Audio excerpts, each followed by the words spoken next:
بسم اللہ الرحمن الرحیم۔ السلام علیکم ورحمۃ اللہ۔ ہمارا موضوع اسی تسلسل میں ہے، اور وہ اس لیے ہے کہ ہر محب وطن پاکستانی اور اپنی ملت سے محبت کرنے والے فرد کے لیے یہ مسئلہ ترجیحی بنیادوں پر ہے کہ اس وقت بحیثیت قوم ہم جن آزمائشوں، مسائل اور مصیبتوں کا سامنا کر رہے ہیں، اور بحیثیت ملت، بحیثیت امت ہمیں جو پریشانیاں درپیش ہیں، ہم کس طرح ان سے عہدہ برا ہو سکیں، ان سے نکل سکیں اور ان کا مقابلہ کر سکیں۔ اس ضمن میں بہت سے عوامل ہیں جن کو ہم اس حوالے سے سوچ سکتے ہیں، دیکھ سکتے ہیں، تجربے اور مشاہدے کی بنیاد پر تعین کر سکتے ہیں۔ اس امت کے بڑے لوگوں نے بھی اس پہ، جب سے یہ امت زوال کا شکار ہوئی،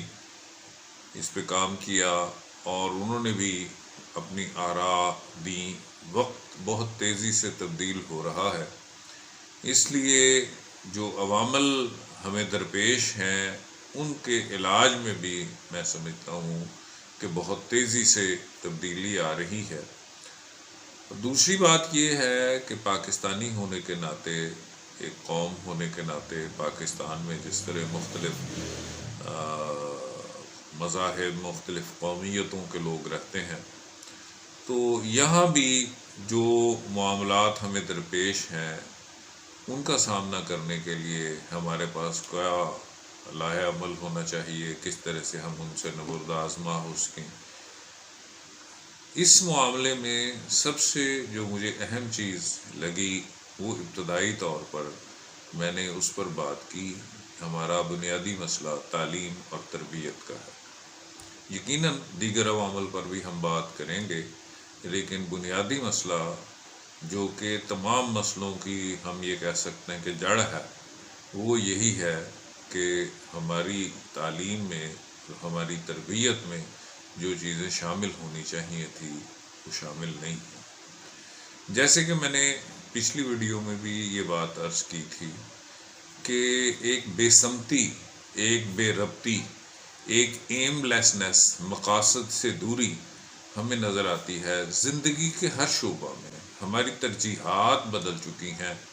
ہمیں کیا ہونا چاہیے تھا اور ہم کیا ہیں، اس بات کو متعین کیے بغیر ہم ایک ایسی،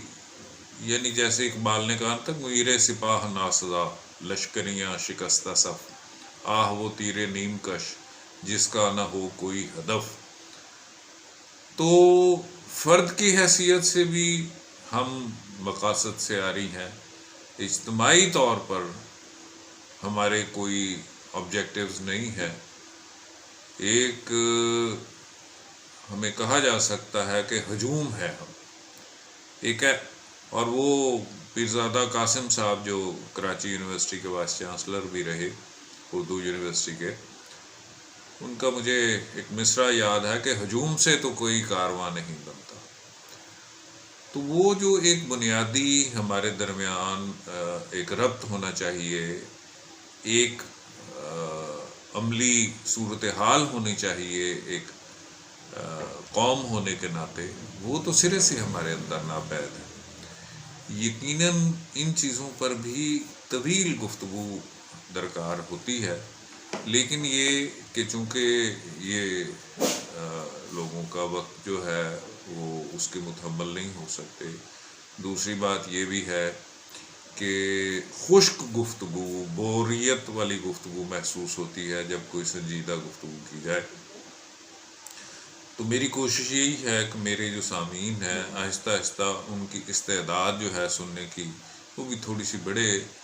وہ اس میں اپنا فیڈ بیک دیں، اور ہم اس طرح سے اپنا یہ سفر جو ہے، تاکہ ہم اپنے مقاصد کا تعین کر سکیں۔ یہ آواز بہت محدود ہے، اس آواز میں جو آواز ملانے والے اور شامل ہوں گے، جیسے کہا تھا کہ میں اکیلا ہی چلا تھا جانب منزل مگر لوگ آ ملتے گئے اور کارواں بنتا گیا، تو یہ کارواں اسی طرح ہی بنتا ہے۔ یعنی ہمیں کوئی ایسی خوش فہمی نہیں ہے کہ ہم اپنی زندگی میں، لیکن ہم یہ چاہتے ضرور ہیں کہ ایک آواز ایسی ماحول میں رہنی چاہیے جو لوگوں کے ذہن میں یہ احساس پیدا کرے۔ اگر وہ سوچنے کو عادت بنا لیں، سوچنا شروع کر دیں، تو یہی بڑی ہماری کامیابی ہوگی۔ ابھی تو ہم مقاصد کے معاملے میں اس قدر غفلت کا شکار ہیں، دین کے معاملے میں میں دیکھتا ہوں کہ لوگ اس کو اپنا مسئلہ ہی نہیں قرار دیتے، بلکہ مغرب کی تقلید میں تو وہ تو اس کو انفرادی اور ذاتی مسئلہ سمجھ کے وہ اس سے بالکل، یعنی اگر آپ کسی کو کوئی دعوت دیں تو وہ کہتا ہے جی یہ میرا ذاتی مسئلہ ہے، یہ میرا انفرادی مسئلہ ہے۔ تو دین بھی کوئی اجتماعیت کا مسئلہ جو ہے نا اب نہیں رہا۔ مغرب میں یہ کیوں نہیں ہوا، اس پہ یقیناً ہم بات کریں گے، لیکن یہ کہ مسلمان معاشرے میں جہاں ہر فرد دوسرے فرد کے ساتھ جڑا ہوا ہے، بقول اقبال کے کہ ملت کے ساتھ رابطہ استوار رکھ، تو یہ آپس میں جو جڑنے کا عمل ہے، جیسے اللہ کے نبی صلی اللہ علیہ وسلم نے فرمایا کہ علیکم بالجماع، مسلمانوں کا ایمان کے بعد جو سب سے اہم کام ہے، جو سب سے اہم عمل درکار ہے، وہ یہ ہے کہ وہ ایک اجتماعیت کی شکل اختیار کریں، یعنی آپس میں جڑیں۔ مسلمانوں کا جڑنا ایک دوسرے کو قوت دیتا ہے۔ تو ہم نے جو بات شروع میں کی کہ ہماری یہ جو بے سمتی ہے، ہماری یہ جو مقاصد سے دوری ہے، یہ علم کے میدان میں تو بہت شدید ہے۔ اس میں اہم بات یہ ہے کہ جو ٹیکسٹ ہم پڑھتے ہیں، یعنی ہمارے نظام تعلیم میں جو درسی کتب ہیں، وہ دنیاوی اعتبار سے بھی بہت پیچھے ہیں، اور دین کا تو وہ ایک ٹچ ہے، یعنی اسلامیات کو یا قرآن مجید کے ناظرہ مطالعے کو شامل کر دینے سے ہم یہ سمجھتے ہیں کہ اسلامی حقوق پورے ہو گئے، جبکہ علمی طور پر ہم یہ سمجھتے ہیں کہ علم جو ہے وہ ایک ڈائمنشن ہے، اس کی مقصد علم کا اللہ تبارک و تعالیٰ کی شناسائی، اس کی معرفت ہے، اور تمام علوم جن کو ہم دنیاوی علوم بھی کہتے ہیں، دینی علوم بھی کہتے ہیں، ان کی سمت یہی ہے کہ وہ ہمیں اللہ سے قریب کرنے والے بنے، اللہ رب العزت کا تعارف اس علم کی بنیاد پر ہمارے اندر پیدا ہو، اس علم کا رسوخ ہم میں وہ تقوی، وہ پاکیزگی پیدا کرے جو کہ دین کی مطلوب ہے، تاکہ ہم دین میں بھی سرخرو ہوں، آخرت میں بھی سرخرو ہوں۔ نبی صلی اللہ علیہ وسلم نے جو دعوت دی تھی، اس دعوت کا جو بنیادی آپ نے ارشاد فرمایا کہ قولوا لا الہ الا اللہ تفلحوا، تم کامیاب ہو جاؤ گے، تملکوا العرب والعجم، تو یہ عرب و عجم تمہارے زیر نگیں ہوں۔ تو دین سے یہ جو وابستگی ہے، مسلم علمیت سے یہ جو وابستگی ہے، اگر وہ مقاصد کی بنیاد پہ ہو تو دنیا میں بھی سرخروئی کا باعث ہے اور آخرت میں بھی سرخروئی کا باعث ہے۔ وما علینا الا